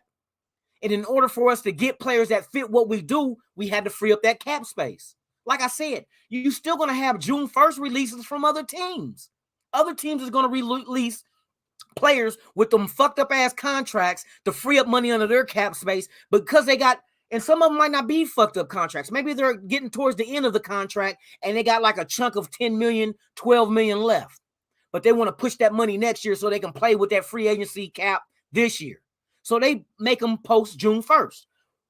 Post June 2nd is when the money becomes free for that team to use. So June 2nd, all those June 1st players that's been released from all these teams, you'll have the money to sign them. That Littleton money will be there June 2nd to sign them. Come on. It makes sense. You make yourself a player for the players you want. Not the big name players, but the players that fit your scheme. It all has to work together. You don't have to be it's good to have dominant players. You get them, but you get them in the draft. You get your own dominant players. You find them and you knock that shit out the park in the draft. That's how you build your team. Like you did Max Crosby, like you did Renfro, like you did Morrig. You get them in the draft. Now they're for you forever. They're a silver or black for as long as you keep them under contract. That's what you do. Come on, man. We worried about free agency. We need to be worried about the draft. We need to be worried about getting that 22nd pick and not fucking it off by grabbing somebody that could have been there later in the second, later in the third. Come on, man. That's what we need to worry about. You worried about free agency. Get the fuck out of here on that weak ass shit, man. Lunatic writer. Why you think I got the name? Come on now. I'm not out of control. It's like, let's see. a controlled madness. You know what I mean? It's controlled madness. I'm just passionate. I just sometimes, some people just say shit and don't really like try to break down the situation before you comment on it. Like, sit back and really analyze it. What do you think they do? You think they really just gonna sit there? You really think they got $30 million under the cap just not to spend none of it? Because you do know with salary cap, you have to spend 89% of that money. You have to. 89% of the salary cap must be spent. So why would you sit there and not spend 89%? Tell me. I'm waiting. Why would you not spend the money, but you have the money? You can't carry all that money over the next year. 89% of the salary cap got to be spent. And you still got free, or you still got a rookie class that you're going to have to sign. What you got to slot, 10 million? About 10 million of that's going to be for your rookies? Come on, man. We got to be on this shit. Hey, shout out to Nutty Raider Nate. Control chaos. You hit it right on the head. my brother, man, right on.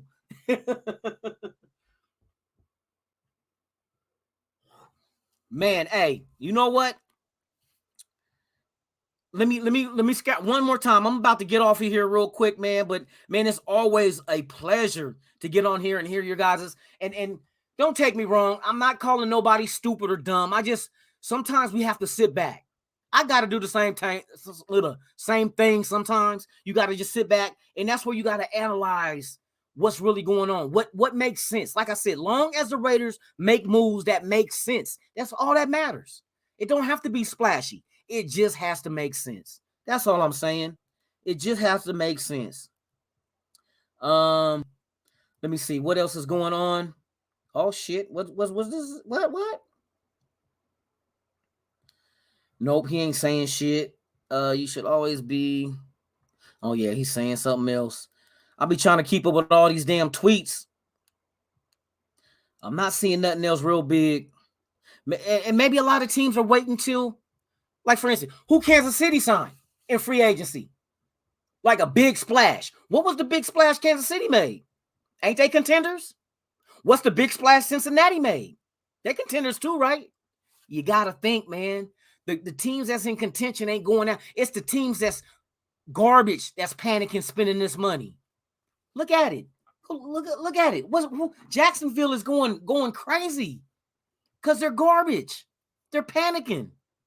They got all this money they got to spend, so they feel like they just got to spend it. All right, so yeah, we already know Tyrod Taylor is going to the Giants.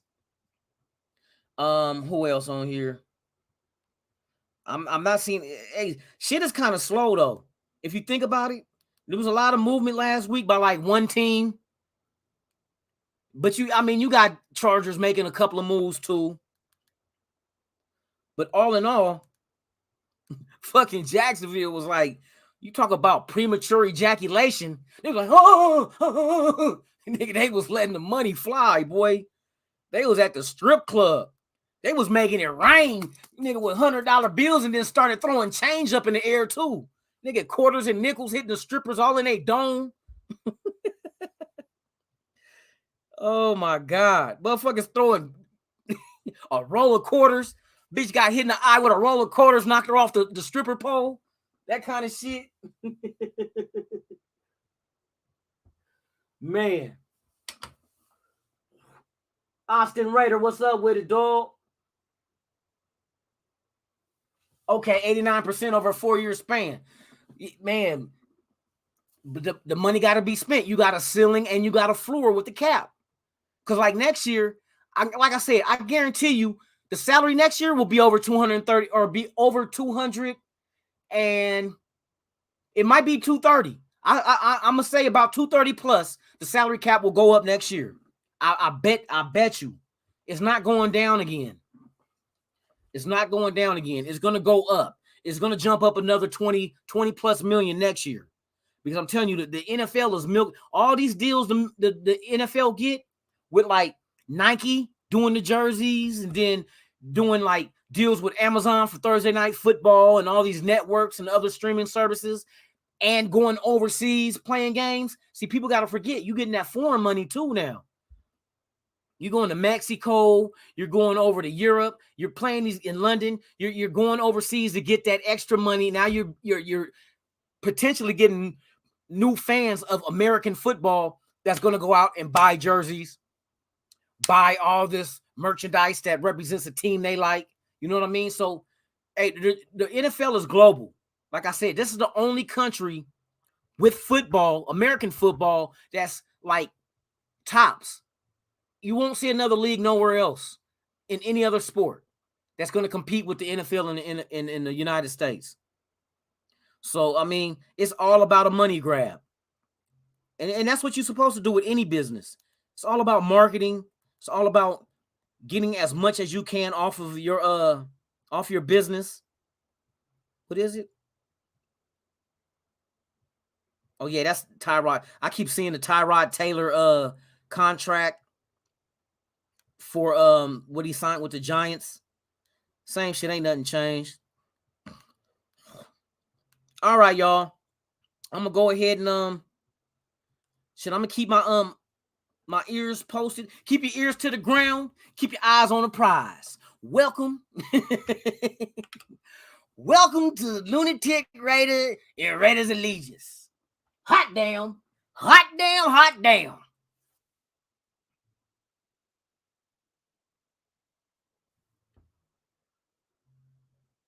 Yeah, the Chargers made big boy moves. They made big boy moves, but also factor in that those star players on defense can't stay healthy.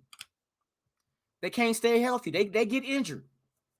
Derwin James gets injured. Boza gets injured. Khalil Mack gets injured. These are just facts. These are just facts. I'm not wishing them to get hurt, but their history shows that they get hurt. You know what I mean? They get hurt. So, yeah, man. We'll see what if nothing happens on tonight or whatnot. If there's breaking news, I'm going to drop it on the channel. Plain and simple, I'm going to drop it, and I'll keep you guys updated. So just stay in with me. Like I said, hit that notification bell so you can be notified when I do drop content. If you have not subscribed, subscribe to the channel, hit the like button. And like I said, you guys, man, I appreciate every single one of y'all for pulling up on me. I appreciate you. Like I said, without you, there's no me. And without us, there's no Raider Nation. So I'd like to thank you guys for tuning in. Raiders Allegiance with your host, Lunatic Raider, man. It's always been a pleasure to talk with you guys, talking our team. I probably most likely will be back on tomorrow since the signing period opens up tomorrow so you can physically get signatures. And maybe some of the news of what we've done and who we agreed to comes to light. Maybe they're just keeping it close to the chest and they're not letting nobody know. We don't know. Like I said, you can't judge them by what they do not do, only what they do. So with that being said, like I said, once again, this is Raiders Allegiance, Lunatic Raider. I'm out.